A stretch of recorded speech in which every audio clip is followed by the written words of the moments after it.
हर हर महादेव। देवों के देव महादेव के चरण में प्रणाम करता हूँ। दुर्गा माँ के चरण में प्रणाम करता हूँ। सरस्वती माँ के चरण में प्रणाम करता हूँ। गणेश भगवान के चरण में प्रणाम करता हूँ। गुरु भाई गुरु बहनों के चरणों में प्रणाम करता हूँ। गुरु भाई गुरु बहन, कहानी बहुत ही सुंदर और अच्छा है। कहानी को कृपया ध्यान पूर्वक सुनिएगा और कहानी को अधूरा नहीं सुनिएगा, आधा छोड़ के नहीं जाइएगा, नहीं तो आपको इस कहानी का निष्कर्ष समझ नहीं आएगा। एक गांव में एक भिखारी बेचारी भीख मांग के अपने जीवन गुजर करती थी। वो बहुत ही गरीब थी। उसका एक बच्चा हुआ था, वो करीब 6 महीना के था। उसके पालन पोषण करने में एकदम असमर्थ था। वो भीख जो मांगती थी उससे उसका पेट नहीं भरता था और बाल बच्चे को भी नहीं खिला पाती थी। वो सोचे, हे महादेव, हमें कैसे घर में जन्म दिए, अब इसका रखवाली आप ही कीजिएगा इस बालक के। वो बालक के ले जाकर एक गांव के शिव मंदिर था, उसी मंदिर के दरवाजे पर रख के भिखारी वहां से भगवान के नाम लेके चले गए कि हे भगवान, इसका आप ही रखवाली कीजिएगा। जब उस मंदिर का पुजारी पूजा पाठ करके निकला तो देख रहा है कि एक बच्चा क्यों क्यों करके रो रहा है। उस बच्चे को देखकर इधर उधर देखा तो देख रहा कि कहूँ भी कोई आदमी नहीं नजर आ रहा है। फिर जोर से चिल्लाया कि ये किसका बच्चा है, कोई भी नहीं सुना। एक पुजारी का भी एक बाल बच्चा नहीं था। ये बोला कि चलो महादेव का ही कृपा होगा, तो उन्हीं का भोलेनाथ के कृपा से ही ये बालक हमारे समक्ष आया है, कोई रख के चला गया है, ये सब भोलेनाथ के ही कृपा है। और उस बालक को उठा लिया, अपने गोद में ले लिया। फिर वो अपने गांव घर में सबको बोला कि ये बालक किसका है जो हमारे मंदिर के दरवाजे पर रो रहा था, कोई छोड़ के चला गया है, कोई इसका है माँ, तो बताइए। गांव घर में सब इकट्ठा हुए, बोले कि नहीं, हम लोग का बच्चा नहीं है। फिर बोले कि इसको कोई पालन पोषण करना चाहते हैं तो इस बालक को पालन पोषण कर सकते हैं। इसको पोषने के लिए उस गांव में कोई भी आदमी तैयार नहीं हुआ। कहा कि नहीं, इस बालक को हम नहीं पोषेंगे। ब्राह्मण बोले, चलिए भोलेनाथ के ही कृपा होगा तो ये हमारे ही बुढ़ारी में काम देगा, ये हमारे ही बालक में, इसको अपने बालक समझ के और रख लेता हूँ। पुजारी जो भी चढ़ावा आता था मंदिर में, उसी से खा पी कर अपना जीवन गुजारा करता था। और अगर चढ़ावा नहीं आता था तो गंगा जल पी के और रह जाता था। और नित्य दिन अब उसी में से काट के जो चढ़ावा आता था उसमें से आगे बच्चे भोलेनाथ को भोग लगाता था, फिर बच्चे को खिलाता था। उसके बाद बच्चा खुचा खाना अपने खाता था ब्राह्मण। उसी करते करते बच्चा धीरे धीरे सियाना हो गया। बच्चा उसके काम काज में हाथ बटाने लगा। अब ये दोनों का प्रेम बहुत ही अच्छा बन गया। अब उसको बिना ब्राह्मण के बिना वो लड़का भी नहीं रहता था। जैसे ब्राह्मण कहता था वैसे वो सुनता था। उसको प्यार से बोलते बोलते महेश नाम धर दिया। किसी भी चीज में कहता था, महेश बाबू इस काम को करो। तो महेश को उन्होंने अपने संस्कार सिखाए ब्राह्मण ने। गुरु भाई गुरु बहन, सोचिए कि जन्म से कोई जात पात नहीं होता है। जात पात तो हम लोग गुरु भाई गुरु बहन यहाँ बनाए हैं। ये दूसरा जात है तो दूसरा जात है। भगवान के तरफ से केवल 2 जात है, एक नर और दूसरा मादा, औरत और मर्द। यानी ईश्वर 2 ही जात बनाते हैं। हम लोग सब यहाँ भेदभाव अपने यहाँ रखते हैं। फिर नित्य दिन ये बहुत ब्राह्मण महेश को सिखाए कि बाबू आगे गरम गरम खाना बनाना, सबसे सर्वप्रथम नहा फिज के भोलेनाथ को भोग लगाना, उसके बाद फिर अपने खाना और फिर लोगों को खिलाना, और जो भी चढ़ावा आता था उसी से अपना गुजर बसर करते थे दोनों। ओसी करते करते महेश पर सारी जिम्मेदारी वो ब्राह्मण थोप दिए और वो अपने भजन कीर्तन में लीन हो गए भोलेनाथ के। जहाँ भी शिव चर्चा होता था वहाँ पंडित जी जाते थे शिव चर्चा कथा और कहानी कहने के लिए। उसी तरह एक दिन उनको मृत्यु हो गया और स्वर्गवास पधार गए। अब टोटल भार इसी महेश पर पड़ गया। अब जितना मंदिर का देखभाल करना था वो महेश के ही करना था। कभी चढ़ावा नहीं आता था तो आगे गंगा जल से भोलेनाथ के भोग लगाता था और फिर अपने खाता था। और अगर कोई चढ़ावा में जब भी कोई होटल से कुछ ला के देता था तो उसको भोग नहीं लगाता था, उसे वहाँ ठेका कर लोगों में बांट देता था। क्योंकि ब्राह्मण थे जिनको बता के गए थे महेश के कि भोलेनाथ को गर्मा गर्म भोग ही लगाना, बासी तबासी नहीं खिलाना। कहें कि ठीक है। और उसी दिन एक दिन आ गया, सावन भादों के दिन आ गया। अब बारिश होने लगा। अब वहाँ कोई मंदिर में चढ़ावा चढ़ाने के लिए नहीं जा रहा था, 3-4 दिन हो गया। अब वहाँ नित्य दिन वो क्या करे, नहाए फीचे अपने गंगा जल से भोलेनाथ को भोग लगाए और फिर गंगा जल पी के दोनों रह जाए भी महेश था जे। अब इतना भक्ति देखकर भोलेनाथ और माँ पार्वती को रहा नहीं गया। भोलेनाथ सोचे चलो अब इसका हम खाने के लिए कोई उपाय करते हैं। तो एक राहगीर के रूप में बन के साधु बाबा के रूप में आए और भोजन का सामग्री ही लेके आए और बोले महेश महेश ये लीजिए भोजन का सामग्री, इससे आप प्रसाद बनाइए, भोलेनाथ के भोग लगाइए और अपने खाइए, लोगों को खिलाइए।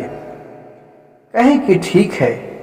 वो नित्य दिन जब टाइम होता था तो वो शंकर जी राहगीर बन के और रोज उनके मंदिर में राशन पानी पहुंचा दिया करते थे।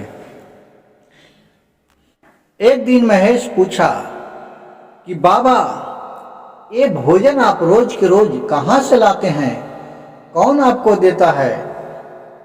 कहे कि बच्चे महेश, जो यहाँ का सेठ है वो सेठ जी आपको ये भोलेनाथ के भोजन कराने के लिए, भोग लगाने के लिए सामग्री भेजते हैं जो मैं लेके आता हूँ। बोले कि हमारे लिए तो आप जी का सेठ इतना ध्यान रख रहे हैं तो कम से कम सेठ जी को बुलाते आइएगा, वो तो भी प्रसाद का हक का भागी बनते हैं, वो भी प्रसाद ग्रहण करेंगे ना। कहें कि ठीक है। बोले कि ठीक है, कल बुला के लाइएगा, नहीं तो ठीक बात नहीं होगा, मैं भोजन नहीं बनाऊंगा। कहें कि ठीक है, कल तुम्हारे सेठ जी को लेके आऊंगा, ये लो राशन पानी और अच्छा तरीका खाना बनाना। कहें कि ठीक है। अब माँ पार्वती और भोलेनाथ अपना सेठ का रूप में सजने लगे। शंकर जी सेठ बन गए तो पार्वती माता बोले कि आप प्रभु भोजन करने के लिए जा रहे हैं आप अपने भक्त के पास, मैं अकेला कैसे ही रहूंगा, मैं भी आपके साथ चलता हूँ। तो माता पार्वती सेठाइन बन गए और फिर वहाँ से दोनों सज धज के मंदिर में आए। महेश महेश पुकारे। बोले कि हाँ सेठ जी आ गए, दंड प्रणाम किए, उनको बैठने के लिए आसन लगाए। सेठाइन को, सेठ जी को देखकर बहुत प्रसन्न हुआ महेश। बोला कि वाह सेठ जी, आप तो सेठाइन जी भी आए हैं, चलिए बहुत खुशी की बात है, बहुत भाग्य की बात है कि आज भोलेनाथ का प्रसाद आप दोनों का ग्रहण करिएगा। ये बहुत ही मेरा भाग्य सौभाग्य है। कहें कि ठीक है जल्दी बनाओ, अब तो मैं भूख लग गया। कहा हाँ रुको रुके महादेव। और तुरंत वो अपना लकड़ी था, लकड़ी पर खाना बनाने लगे और खाना बना के और गरम गरम उधर जाके और भोग लगाने लगे शंकर जी को। तो ये बोल रहे हैं सेठ और सेठान जल्दी खाना लाओ महेश, हमको भूख लग गया है, बहुत कष्ट के भूख लगल है, जल्दी खाना लाओ परसो। कहें कि रुकिए सेठ जी, भगवान के भोग लगा लेते हैं, उसके बाद में आपको देते हैं। कहीं कि ठीक है। भगवान के भोग लगाने के लिए गया महेश। शंकर जी को भूखल बर्दाश्त नहीं हो रहा था। इसका दुलार और प्यार देख के तो शंकर जी जाके उधर से अपने खीर का एक दाना अपने मुंह में चख लिए तो देख रहे हैं कि खीर बहुत ही नमकीन है। तो भोलेनाथ अपना उनको पूरा अच्छा खाना स्वादिष्ट के रूप में बदल दिए। फिर उधर से आए भोग लगा के शंकर जी को महेश। तो बोले सेठ जी जल्दी लाओ खाना महेश, बहुत कष्ट के भूख लगल है। कहे हाँ सेठ जी दे रहा हूँ। फिर सेठ जी को खाना परसे उसी जगह अपना बर्तन रख लिए और खाना परस लगे। जितना भी खाना बना हुआ था पूरा सेठ जी खाना खा गए। ये सब देख के महेश बोला सेठ जी अगर आप बोलते तो हम आपको ज्यादा खाना बना देते, ये तो सेठान भूखी रह गई है, ये तो ठीक बात नहीं, वो आप तो सब खाना खा गए। तो सेठ जी बोले शंकर जी महेश हमने तो बहुत इतना कभी खाना नहीं खाया था, लेकिन तुम्हारा खाना इतना अच्छा लगा, इतना स्वादिष्ट लगा कि हमें पेट ही नहीं भर रहा था। और फिर खा के शंकर जी अपने हाथ पर पेट ऐसे फेरे और ढेकार लिए। बहुत अच्छा भोजन बनाया महेश। तो महेश बोला प्रभु सेठ जी आप तो सब भोजन खा गए, हम सेठान को क्या खिलाएं, अब फिर बनाने जा रहा हूं, आप रुकिए। तो सेठान बोले नहीं बनाओ महेश, मैं इसी में से 4 दाना है जो लगा हुआ किनारा में, वो खा के मैं तृप्त हो जाता हूँ। वो भी उसमें से एक चम्मच खाना निकाले किनारे में से और सेठान को दिए। तो सेठान भी खा के कहे बहुत मस्त खाना है महेश, मैं तो वैसा खाना कभी खाए नहीं किया था। फिर बोले कि ठीक है प्रभु, ठीक है सेठ जी और सेठान जी, आप लोग खाना के लिए तो थोड़ा मैं भी 2 दाना इसमें से लगा हुआ है जो खा लेता हूँ, नहीं तो भोलेनाथ के भोजन का प्रसाद का अपमान होगा कि मैं नहीं ग्रहण किए। शंकर जी बोले कि हाँ कर लो।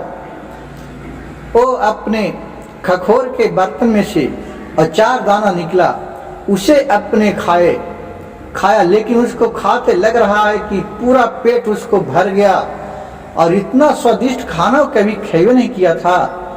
फिर जब सेठ और सेठान की तरफ ताका तो देख रहे हैं कि इनको आशीर्वाद देने के लिए माँ पार्वती और शंकर जिनो ब्रिजमान वहाँ खड़ा है, जो सेठ हैं जो अपने असली रूप में आ गए।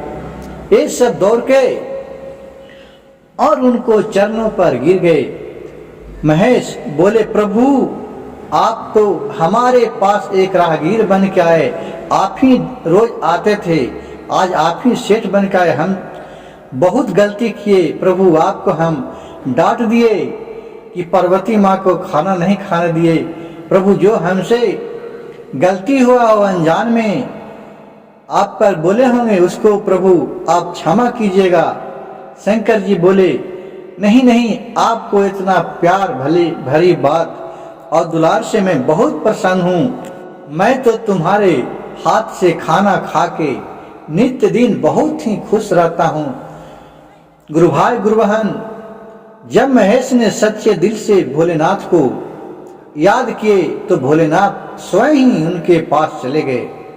इसी तरह गुरु भाई गुरु बहन जो भी सच्चे मन से भोलेनाथ को याद करते हैं, उसके पास उन पर विश्वास रखते हैं, उनका सारी मनोकामना भोलेनाथ पूरा करते हैं। देवों के देव महादेव सभी के दाता हैं। अगर मेरी कहानी अच्छा लगे तो कृपया मेरे चैनल को सब्सक्राइब कीजिएगा, लाइक कीजिएगा और शेयर कीजिएगा। प्रेम से बोलिए हर हर महादेव की जय।